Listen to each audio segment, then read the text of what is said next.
Bonjour, Martin Séguin pour Parlons de bois. Aujourd'hui, on va parler de ma nouvelle CNC, la Mesa 4.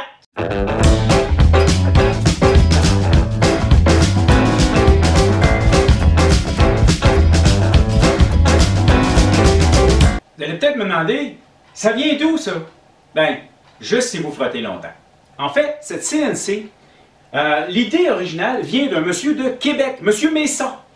Et c'est la Mesa 4 parce qu'il a fait 3 autres modèles avant. Il améliore son processus à chaque fois.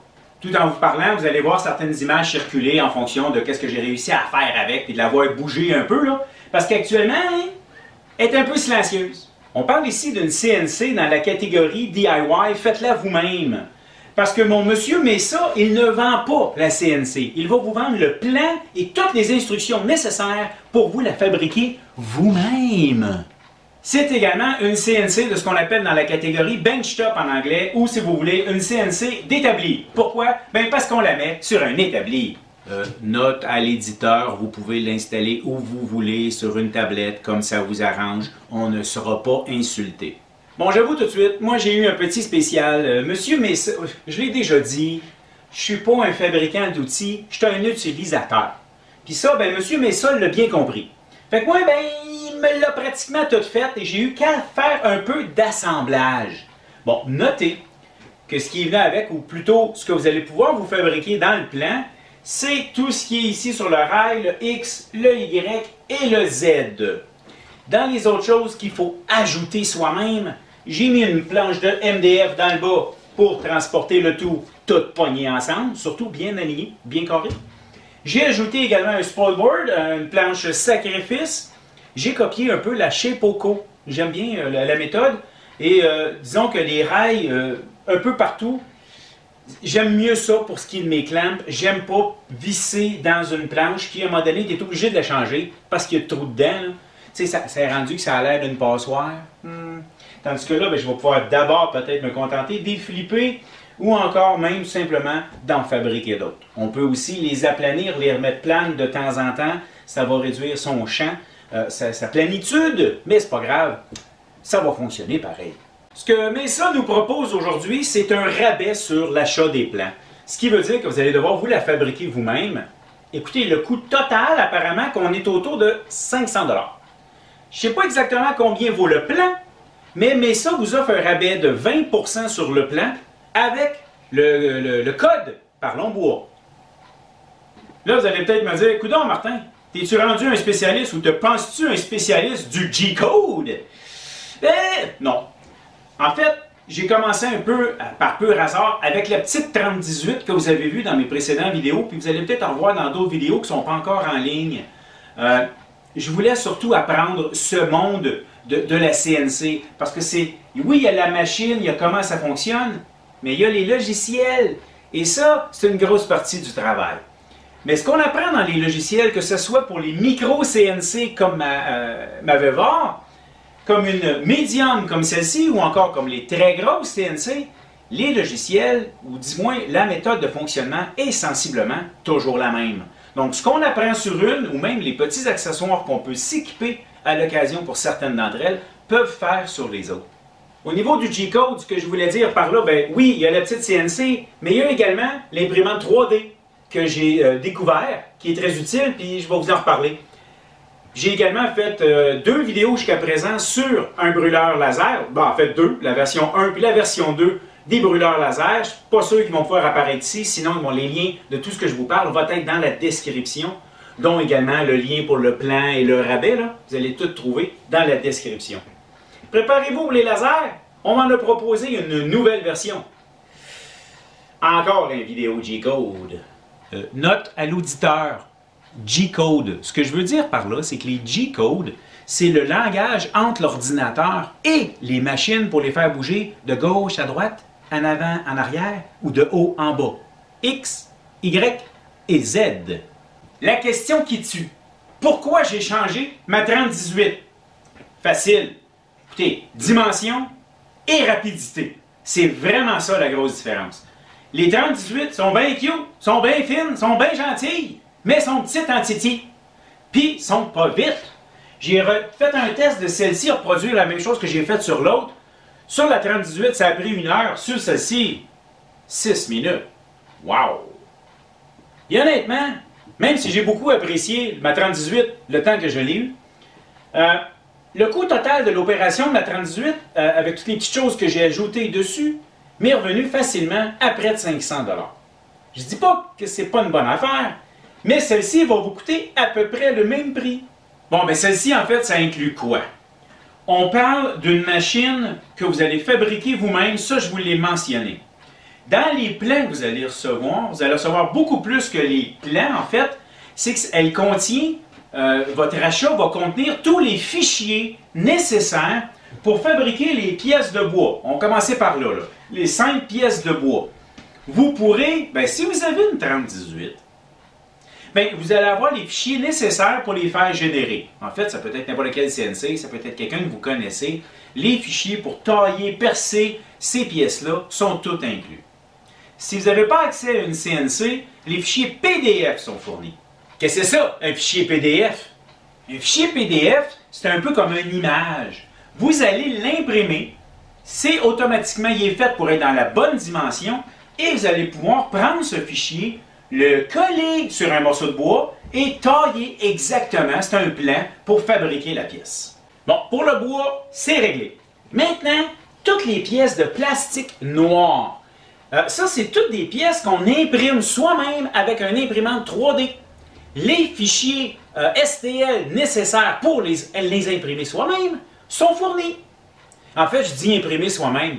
Ça peut être quelqu'un que vous connaissez. Là. Vous n'êtes pas obligé d'acheter l'imprimante 3D. Ça peut se sous-contracter, cette étape. Les 2 premières étapes étant terminées. 3e étape. OK. Là, c'est le côté le fun.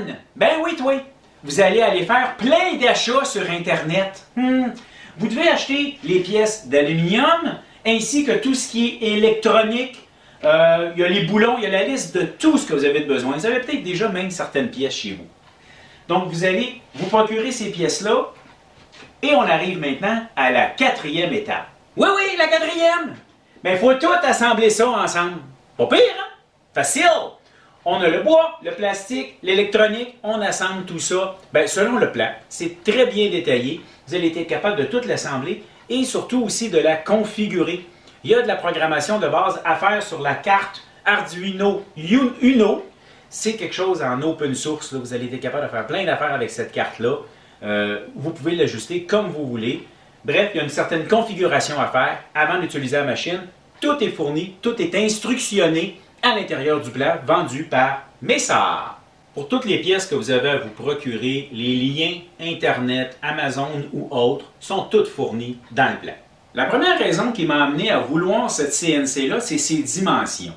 Bon, je l'ai dit, c'est plus gros que la 3018, mais je l'ai comparé avec les autres benchtop qui existent, les autres CNC d'établis qui existent sur le marché. J'ai regardé la iCarve, la Shapeoko, puis d'autres modèles. Exemple, la Shapeoko, dans leur modèle de base, fait 17,5 par 17,5. Ils vendent beaucoup plus grand aussi, mais vous pouvez deviner, vous connaissez mon atelier, l'espace est important. Et celle-ci me permettait de rentrer dans un espace très viable. Ma planche ici fait 36 par 24, je t'en pousse. Et ça rentre assez bien où je veux la mettre. Je pourrais me permettre une Shapeoko plus grande parce qu'ils ont 17,5 par 48. Ils ont énorme. Pardon, je pense que c'est 33 par 33 la plus grande. C'est pas juste aussi le fait de dire, OK, c'est le fun d'en avoir une grande, mais c'est parce qu'il faut en mettre à quelque part. Les différences de prix entre les petites, médium grosses là, chez Poco, c'est pas énorme. Mais encore là, l'espace, lui, passe du simple au double au niveau de l'espace de plancher. Puis ça, c'est quelque chose qui me manque. Comme j'ai mentionné tantôt, dans le plan de base, elle fait 20 pouces et demi ou 520 mm par 14,5 en arrière ou 360 mm, 36 cm. Vous pouvez deviner justement avec le fait qu'on se la fait soi-même, mais elle devient facile à modifier. Mettons que je gagne à l'auto, puis que j'agrandis mon garage, puis que j'ai plus de place tout d'un coup, bien, je peux facilement l'agrandir pour très peu de frais. Vous-même, lorsque vous allez la construire de base originale, vous pourriez simplement la prendre plus grande, vous la faire plus grande. Exemple, si le 14,5 s'est passé et qu'on voudrait avoir plus, il y a deux pièces à changer. On change le morceau d'aluminium qui fait le support du Y, ainsi que la courroie qui fait avancer ou reculer le chariot du moteur. C'est les deux seules choses à changer. Après ça, ben, on reconfigure la carte pour lui dire, ben, tu n'as plus 360 mm, tu en as rendu à 5522 mm. T'sais? Bon, assurez-vous de prendre des choses d'aluminium assez solides à ce moment-là. Là. Vérifiez votre solidité aussi pour s'assurer que ça tient debout les dimensions que vous voulez faire. On peut faire le même changement sur le X, qui est actuellement de 520. Vous pourriez avoir des morceaux d'aluminium plus grands et changer la courroie qui fait office de faire bouger le moteur. Dans ce cas-ci, vérifiez également vos longueurs de fil. Pour ce qui est de faire plus long, assurez-vous que vos fils vont être assez longs pour passer, parce qu'on a, si je prends l'ordre du Y ici, avance-recul, c'est un système qui a un moteur de chaque bout. Donc, il y a deux moteurs ici. Il y a un moteur pour faire aller de gauche à droite au niveau du X et un autre moteur qui, lui, est sur une vis sans fin pour faire monter et descendre le Z. Notez qu'il y a également les petites switches qui préviennent si on dépasse les dimensions, mais ils ont aussi un autre très gros avantage. Lorsqu'on allume la machine et qu'elle fait son reset à zéro toute seule, elle va se placer systématiquement en haut, à gauche et en arrière, automatiquement. Et ce, c'est grâce aux petites switches d'arrêt. Là, je n'ai pas vérifié avec M. Mesa, mais quand il me dit que ça coûtait à peu près 500$ l'affaire, je ne sais pas si ça incluait le prix de la toupie, de la broche, de la défonceuse, appelez ça comme vous voulez. Moi, j'ai installé une Makita, la ART 0701C, en tout cas, c'est pas compliqué, à peu près il n'y a qu'une Makita vendue actuellement. C'est une toupie d'une Forcecar. Vous pourriez installer la DeWalt 611 qui pourrait facilement faire. Assurez-vous, selon la toupie que vous allez choisir de mettre, de fabriquer le support, je vais essayer d'avoir un terme générique, le support à broche de la bonne dimension. Selon la broche, le moteur n'a pas nécessairement la même grosseur, donc assurez-vous de fabriquer, d'imprimer le bon modèle pour votre broche. Comme je disais tantôt, les plans incluent la CNC, tout l'amanchage pour tout faire tenir ensemble est un surplus. J'avoue que je suis très content de ce que j'ai fabriqué tout le tour pour soutenir la poussière, pour encadrer la poussière, je dirais. Parce que, une CNC, c'est un virus, OK? Quand tu commences avec ça, tu as juste le goût d'aller plus loin. Un peu comme le tour. Tu commences et tu as toujours le goût d'aller plus loin. Les possibilités d'une CNC sont quasi infinies. On peut, oui, fabriquer des choses utiles, oui, se fabriquer certains gabarits avec, très précis d'ailleurs, mais on peut aussi faire beaucoup de choses très artistiques. Deux grandes qualités pour une CNC, un, c'est toujours précis. Ça suit le plan, ça ne se fatigue pas, ça peut fonctionner longtemps. C'est parfait pour faire des choses très répétitives, sans se lasser, sans se fatiguer.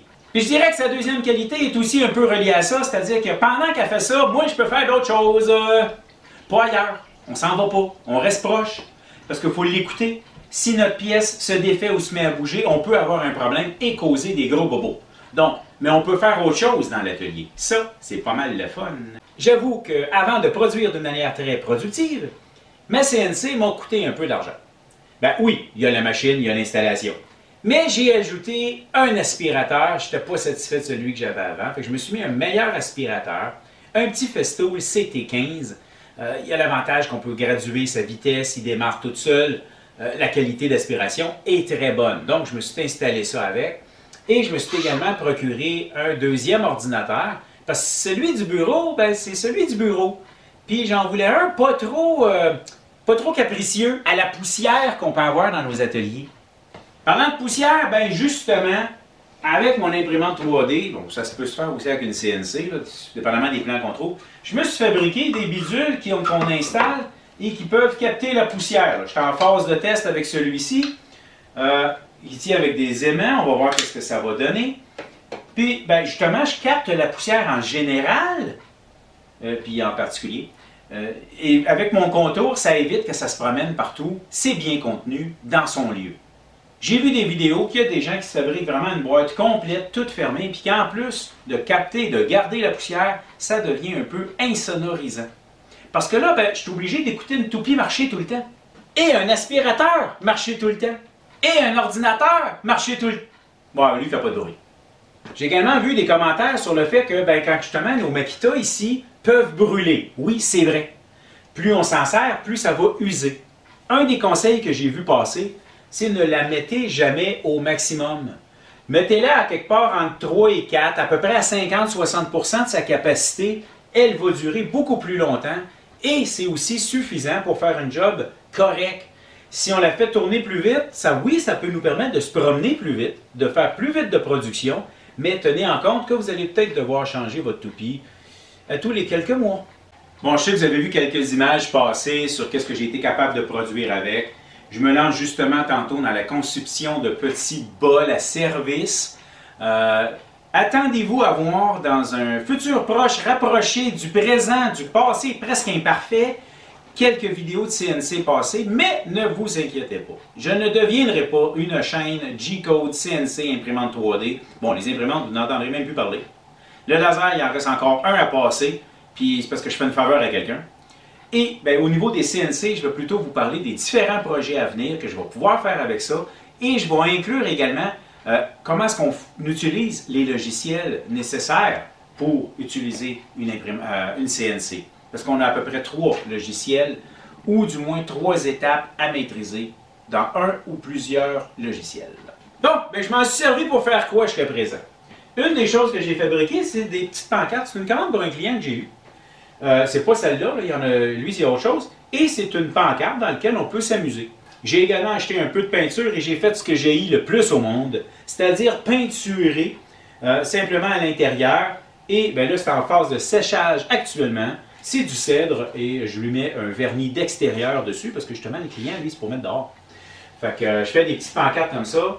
J'ai taillé, préparé, bon, le processus n'est pas fini, des grattes barbecue. C'est facile à tailler, ça se fait rapidement. De l'ordre de 7-8 minutes et c'est fait. Fait qu'il me reste des petites autres étapes à faire. Puis j'ai également fabriqué 2-3 autres petites bébelles. Comme je vous disais, les vidéos vont venir justement sur les petites choses que je fabrique, uniquement si je considère que le projet en vaut la peine. Et bien voilà, c'était la présentation de la Mesa 4. J'espère que vous avez apprécié. Si c'est le cas, n'oubliez pas un commentaire, un pouce en l'air et abonnez-vous. Merci.